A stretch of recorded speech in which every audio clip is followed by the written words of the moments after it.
नमस्कार, आप देख रहे हैं कशिश न्यूज और आपके साथ मैं हूं ज्ञानेंद्र। 2025 की लड़ाई, जी हां, बिहार विधानसभा की चुनाव की मैं बात कर रहा हूं। 2025 की लड़ाई महागठबंधन के नेता किसके नेतृत्व में लड़ेंगे, क्या आप जानते हैं?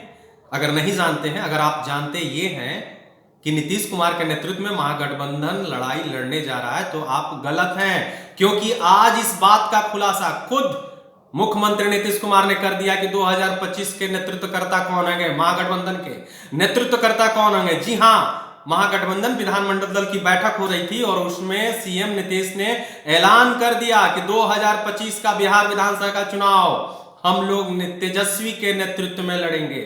जी हां, वही तेजस्वी, आपने सही सुना, जो डिप्टी सीएम है, बिहार के उप मुख्यमंत्री हैं, स्वास्थ्य मंत्री भी हैं, समेत कई अनेक विभाग का भी वो पदभार संभाल रहे हैं। और तेजस्वी यादव के नेतृत्व में तमाम घटक दल, कांग्रेस हो, वाम दल हो, जदयू हो, आरजेडी हो, सभी लोग 2025 का चुनाव लड़ेंगे। इस बात का ऐलान खुद नीतीश कुमार ने कर दिया है।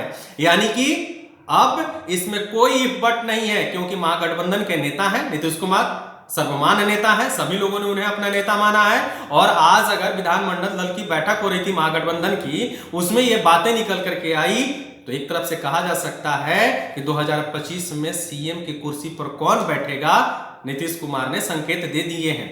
ये ऐसा नहीं कि पहली दफा उन्होंने ऐलान किया है, लेकिन अब इसका उन्होंने सार्वजनिक तरीके से ऐलान कर दिया। और इसके पहले भी गाहे बगाहे कर सकते हैं या भूलवश कर सकते हैं, कई कार्यक्रम में उन्होंने मुख्यमंत्री तेजस्वी यादव कहकर संबोधित किया है। यानी कि उस समय यह माना जा रहा था कि टंग ऑफ स्लिप्स कह सकते हैं कि स्लिप ऑफ टंग्स है, कि इसके कारण से ये आपके बातें मुंह से उनके निकल गई होगी। लेकिन बीते दिनों ही, यानी कि आपको 12 दिसंबर को ही नालंदा में दंत अस्पताल का उद्घाटन हो रहा था और वहां पर भी उन्होंने इस बात का इशारा कर दिया था कि हमारे बाद तेजस्वी यादव सारे चीज देख रेख करते रहेंगे।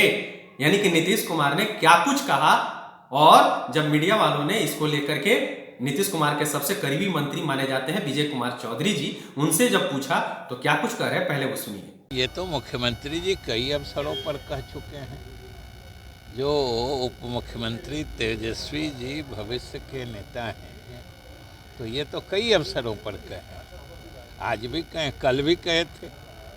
नालंदा में हम लोग भी साथ में थे, उन्होंने वहाँ भी कहा कि अब आगे इन्हीं लोग को देखना है, नई पीढ़ी को, युवा नेता हैं।